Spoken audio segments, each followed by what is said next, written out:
سورۃ البقرہ حاشیہ نمبر 251، یعنی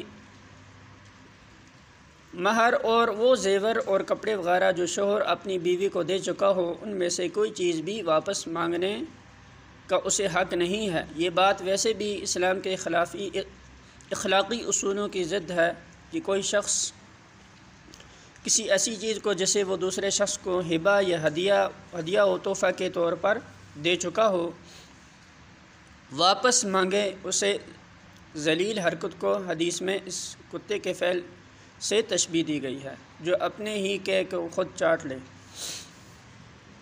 مگر خصوصیت کے ساتھ ایک شوہر کے لیے تو یہ بہت ہی شرمناک ہے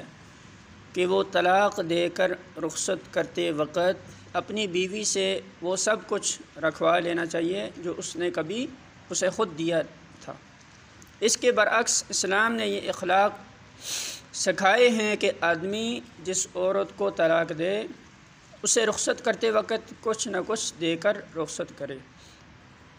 جیسا کہ آگے آیت 241 میں ارشاد فرمایا گیا ہے۔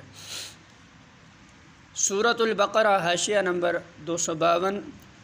شریعت کی اصطلاح میں اسے خلا کہتے ہیں، یعنی ایک عورت کا اپنے شوہر کو کچھ دے کر اس سے طلاق حاصل کرنا۔ اس معاملے میں اگر عورت اور مرد کے درمیان گھر ہی میں کوئی معاملہ طے ہو جائے تو جو کچھ طے ہوا ہے وہی نافذ ہوگا، لیکن اگر عدالت میں معاملہ جائے تو عدالت صرف اس امر کی تحقیق کرے گی کہ آیا فی الواقع یہ عورت اس مرد سے اس حد تک متنفر ہو چکی ہے کہ اس کے ساتھ اس کا نباہ نہیں ہو سکتا۔ اس کی تحقیق ہو جانے پر عدالت کو اختیار ہے کہ حالات کے لحاظ سے جو فدیہ چاہے تجویز کرے، اور اس فدیے کو قبول کر کے شوہر کو اسے طلاق دینا ہوگا۔ بالعموم فقہاء نے اس بات کو پسند نہیں کیا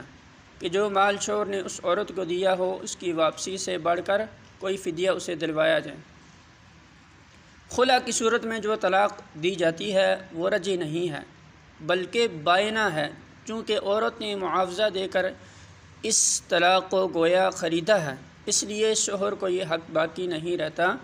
کہ اس طلاق سے رجوع کر سکیں۔ البتہ اگر یہی مرد و عورت پھر ایک دوسرے سے راضی ہو جائیں اور دوبارہ نکاح کرنا چاہیں تو ایسا کرنا ان کے لیے بالکل جائز ہے۔ جمہور کے نزدیک خلا کی عدت وہی ہے جو طلاقی ہے، مگر ابو داؤد، ترمذی اور ابن ماجہ